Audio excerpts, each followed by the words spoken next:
the bell icon on the YouTube app and never miss another update.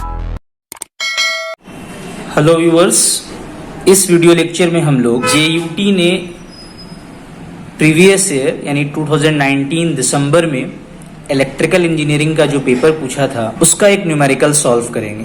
जैसे आप लोग जानते हैं ये पेपर न्यूमेरिकल बेस्ड है, इसमें ज़्यादातर क्वेश्चन न्यूमेरिकल्स आते हैं, तो उसमें से ये एक क्वेश्चन हम लोग डिस्कस करने वाले हैं। 16 मार्क्स का ये क्वेश्चन है, वीडियो को एंड तक देखिएगा, बहुत इंपॉर्टेंट है। इस क्वेश्चन में बेसिकली दिया हुआ है कि आपको 3 रेसिस्टर्स हैं, 10 ओम, 10 ओम, 20 ओम, तीनों रेसिस्टर्स में कितनी करंट फ्लो करेगी यूजिंग मेश एनालिसिस, आपको वो करंट्स कैलकुलेट करना है। तो हम लोग जानते हैं कि मेश एनालिसिस लगाने के लिए सबसे पहले हम लोगों को लूप आइडेंटिफाई करना पड़ता है। तो यहाँ पे क्लियरली बहुत आसान सा सर्किट है, 2 लूप्स हैं और उन लूप्स में सेकंड स्टेप में हम लोगों को करंट असाइन करना पड़ता है। चूंकि करंट का डायरेक्शन गिवन नहीं है तो आप अपने हिसाब से किसी भी डायरेक्शन में ले सकते हैं।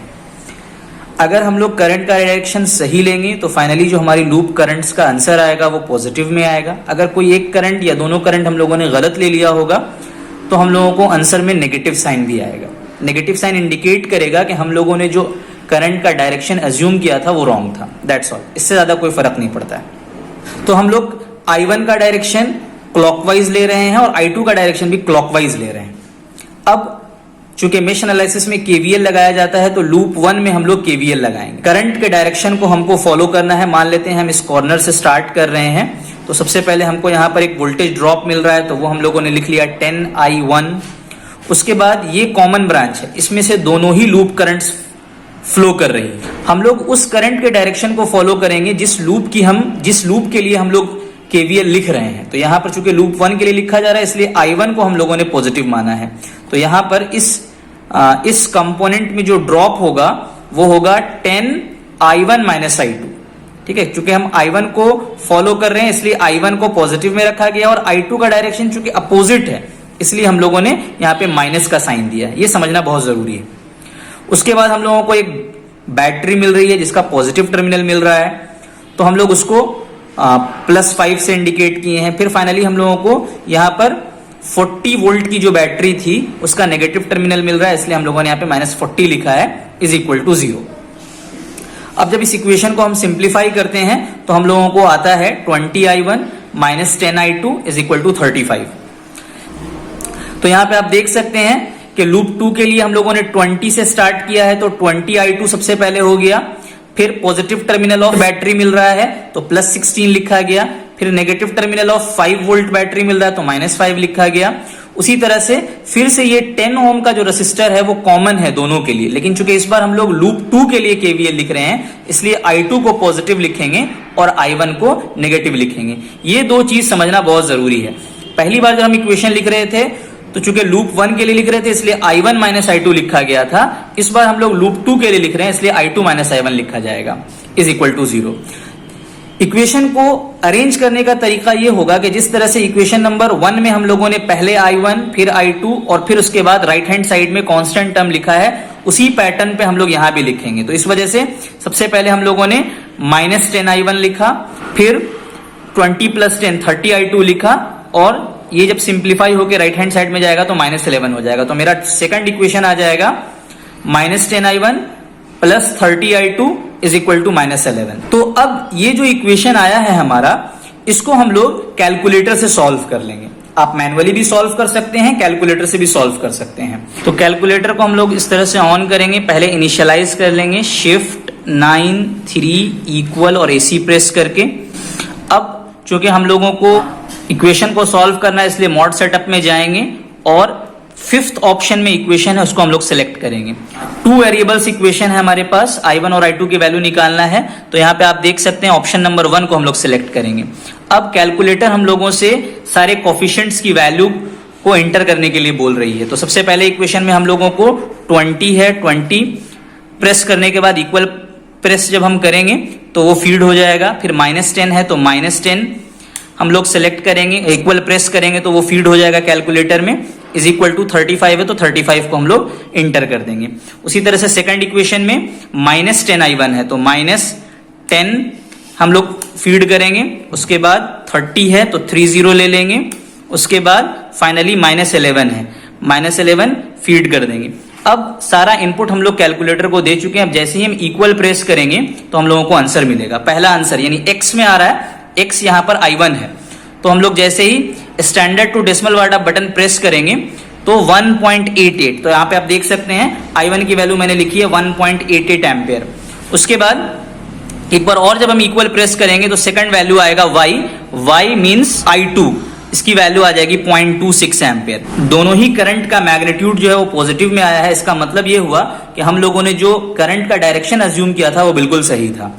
क्योंकि हम लोगों को सारे कंपोनेंट्स में करंट निकालना है तो I1 और करंट थ्रू 10 ओम वो दोनों इक्वल होगा, जिसका वैल्यू 1.88 एम्पियर हो जाएगा। उसी तरह से लूप 2 की जो करंट I2 थी वही करंट 20 ओम वाले ब्रांच में फ्लो करेगी, जिसकी वैल्यू 0.26 एम्पियर हो जाएगी। और जहां तक सवाल है मिडिल ब्रांच का 10 ओम वाले रेसिस्टर में, वो है I1 माइनस I2। क्योंकि I1 बड़ा है इसलिए हम लोग I1 माइनस I2 लिख रहे हैं। तो फाइनली उसकी वैल्यू हो जाएगी 1.88 minus 0.26 is equal to 1.62 ampere. So इस तरह से हम लोगों ने तीनों ब्रांच में कितना करंट फ्लो कर रहा है वो हम लोगों ने निकाल लिया। हम लोगों ने मेश एनालिसिस से तो सॉल्व कर लिया, लेकिन एग्जाम में हम लोगों को आंसर तो पता नहीं रहेगा। तो अगर हम इसी क्वेश्चन को किसी और मेथड से बनाएं और फिर उतना ही आंसर लेके आ पाए तो हम लोग कंफर्म हो सकते हैं कि यहाँ पे मैंने सही बनाया है। तो उसके लिए हम लोग नोडल एनालिसिस यूज कर रहे हैं इस वीडियो में। आप लोग कोई दूसरा मेथड भी चूज कर सकते थे। तो सेम क्वेश्चन को हम लोग नोडल एनालिसिस से सॉल्व करेंगे और देखेंगे कि सेम आंसर आता है या नहीं आता है। तो सबसे पहले नोडल एनालिसिस में क्या है, नोड अज्यूम किया जाता है। नोड का मतलब मीटिंग पॉइंट ऑफ 3 और मोर ब्रांचेस। तो यहां पर देखिए सिर्फ एक ही नोड है और एक को हम लोगों ने रेफरेंस नोड मान लिया है। तो इसमें यह अज्यूम किया जाता है कि मेरा नोड जो है वो हायर पोटेंशियल पे है। तो अगर हम देखें तो यहाँ पे 3 करंट फ्लो कर रही होगी। एक करंट इस ब्रांच में जा रही होगी, एक मिडिल ब्रांच में आ रही होगी और एक राइट साइड वाले ब्रांच में जा रही होगी। जिस तरह से मेश एनालिसिस में हम लोग केवीएल लगाते हैं, नोडल एनालिसिस में हम लोग केसीएल लगाते हैं। तो this current plus this current plus this current is equal to 0 होना चाहिए। तो इस करंट की वैल्यू क्या हो जाएगी, क्योंकि ये हायर पोटेंशियल पे है तो V minus 40 divided by resistance, यानी कि potential difference divided by resistance. Similarly V minus 5 divided by 10। I3 की वैल्यू क्या हो जाएगी, V minus 16 divided by 20 is equal to 0। अब इसको सॉल्व करने का एक टेक्निक क्या है कि ये तीनों ही टर्म में V कॉमन है, तो हम लोग V को कॉमन ले लेंगे। तो यहां से 1/10 हम निकाल सकते हैं, यहां से भी 1/10 निकाल सकते हैं और यहां से 1/20 निकाल सकते हैं। उसी तरह से अब ये न्यूमेरिकल वैल्यू है 40/10, 5/10 एंड 16/20। ये सब नेगेटिव में था, राइट हैंड साइड में जाएगा तो सब पॉजिटिव में हो जाएगा, यानी कि 40/10, 5/10 और 16/20। अब इसको हम कैलकुलेटर से सॉल्व करेंगे जब, तो इसकी वैल्यू आएगी 0.25, यानी कि 0.25 V इज इक्वल टू 5.3 आ गया। अब कैलकुलेटर से जब हम सॉल्व करेंगे तो V की वैल्यू आ जाएगी 21.2। क्या मतलब हुआ इसका कि इस पॉइंट पर जो पोटेंशियल है उसकी वैल्यू है 21.2 वोल्ट्स। इसका मतलब ये हुआ कि ये पोटेंशियल ज्यादा है। हम लोगों ने अज्यूम किया था कि ये ज्यादा है और करंट का डायरेक्शन हम लोग इस तरह से अज्यूम कर रहे थे फ्रॉम V टू 40, लेकिन एक्चुअली में 40 वोल्ट ज्यादा है। तो करंट जो है I1 की डायरेक्शन जो होगी वो 40 से V की तरफ होगी। सिमिलरली अगर V और 5 में कंपेयर करें तो V हायर पोटेंशियल पे है तो I2 की वैल्यू इस डायरेक्शन में हो जाएगी, और V और 16 को कंपेयर करें तो V ज्यादा हो जाएगा। V की वैल्यू I है 21.2, तो I3 की डायरेक्शन जो होगी वो इस तरह से हो जाएगी। तो I1, I2 और I3 इस तरह से फ्लो कर रहा है। तो I1 की वैल्यू निकालने के लिए क्या करना पड़ेगा, तो हम लोग क्या करेंगे, 40 माइनस 21.2 डिवाइडेड बाई 10। तो पहला आंसर आ गया मेरा 1.88, जो पहले भी आया था 1.88 एम्पियर। सेकंड करंट निकालने के लिए क्या करना पड़ेगा, 21.2 माइनस 5 डिवाइडेड बाई 10। तो सेकंड करंट आ गया मेरा 1.62, पहले भी इतना ही आया था 1.62 एम्पियर। और लास्ट करंट निकालने के लिए क्या करना पड़ेगा, 21.2 माइनस 16 डिवाइडेड बाई 20। तो इसकी वैल्यू भी 0.26 एम्पियर आ गई। इसका मतलब है कि हम लोगों ने मेश एनालिसिस से भी सेम आंसर लाया और नोडल एनालिसिस से भी सेम आंसर लाया। तो इस तरह से आज की वीडियो में हम लोगों ने 16 मार्क्स के क्वेश्चन को दो इंपॉर्टेंट मेथड से सिंप्लीफाई किया, मेश एनालिसिस से एंड नोडल एनालिसिस से। होप आप लोगों को समझ में आया होगा। Thank you for today.